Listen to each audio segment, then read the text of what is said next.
All right, well, let's get started. We are back for another week in sustainability. I am Alyssa Ray, Chief Sustainability Officer at Sustain Life. I am joined here with my colleague, Ben Brewitt, and we're here to talk to you about the biggest news, the movements and shakings of what is happening in sustainability for the week. We're going to talk to you today about two topics. The World Economic Forum 2023 Global Risk Report, hot off the presses. We will give you an overview of that, as well as some exciting news on our ozone layer and its healing process. So I'm going to kick it off today, the 2023 WEF Global Risk Report. So if you don't know what this is a report that the World Economic Forum puts together on an annual basis and essentially evaluates and assesses various risks that pose our global society. And now the report looks at risks across a couple different time horizons. It considers what we call current crises, which are global risks that are unfolding in the short term. Think of this as 2-year periods. So things that we know and are experiencing today as very acute crises. It also considers longer term risks that could eventually unfold into current crises. So this is more on a 10-year horizon. And these are new and emerging or rapidly accelerating risks that could essentially become the crises of tomorrow.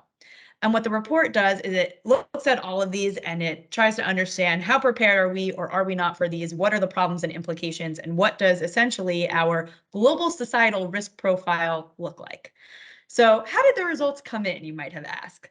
I will preface this all by saying that this is not meant to be an optimistic report. It is not a solutions-facing report. The job of this report, the point of it, is to quite literally relay the risks. And so this may sound a bit dire or alarmist, but I want everyone listening in to know that is the point of this. It's not to solve these problems. It is frankly to identify the problems and the severity of the problems so that we can build solutions and prepare.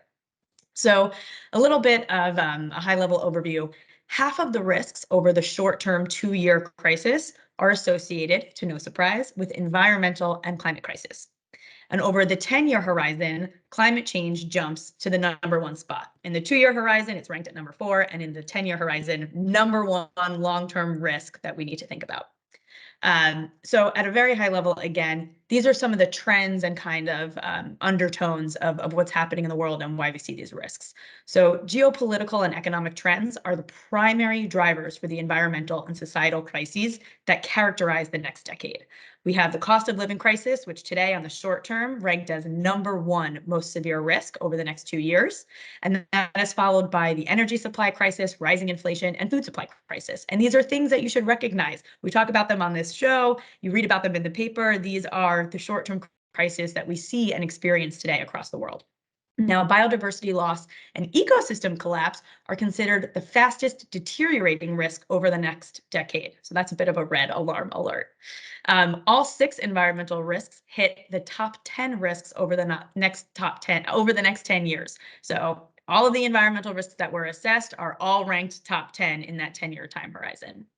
And in a wave of consistency for either better or worse, 9 risks hit the top 10 for both that short-term acute crisis and the longer-term impacts. And those are geoeconomic confrontation, erosion of social cohesion and societal polarization, widespread cybercrime and cyber insecurity, and large-scale involuntary migration, i.e. refugees.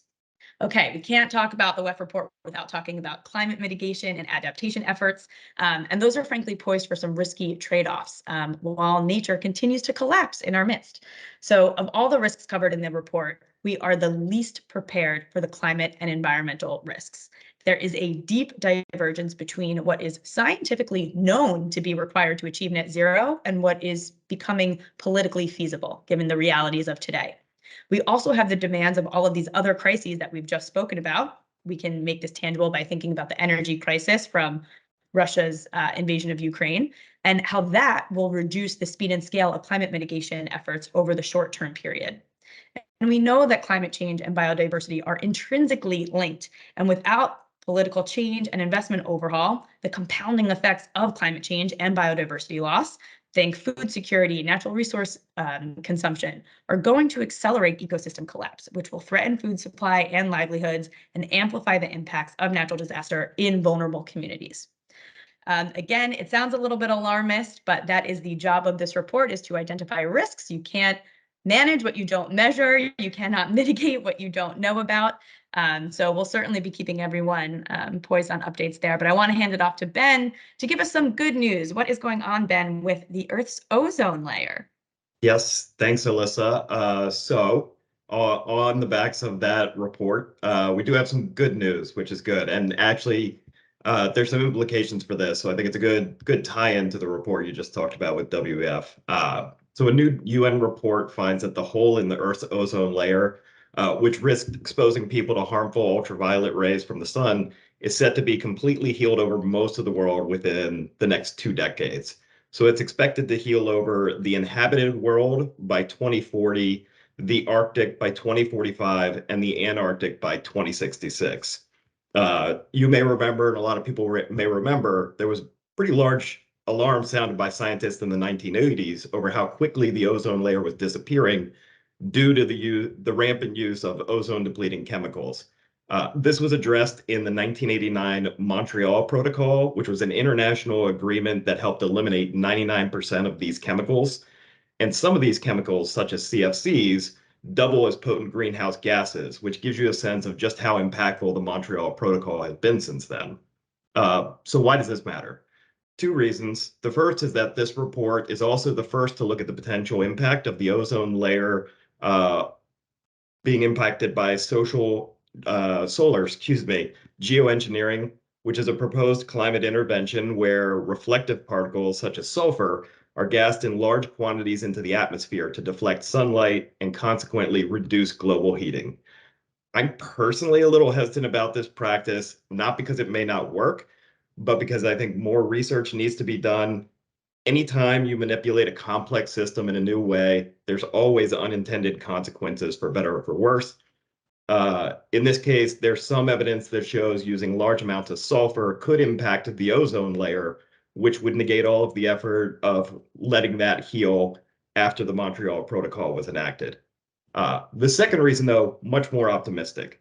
The Montreal Protocol, in and of itself, shows, and the subsequent healing of the ozone layer shows what we can do when collective action is prioritized across nations. We saw a global problem, we determined how to fix it, and then we acted. And I think it's something we can do again with climate change and biodiversity loss and the host of other risks that you highlighted from the WEF report, if we just keep an eye on the problem itself and the solutions that come with them.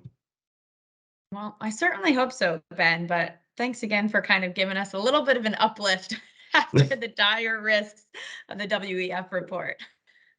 We needed a win there. Absolutely. Absolutely. All right. Well, that's what we have for you all this week.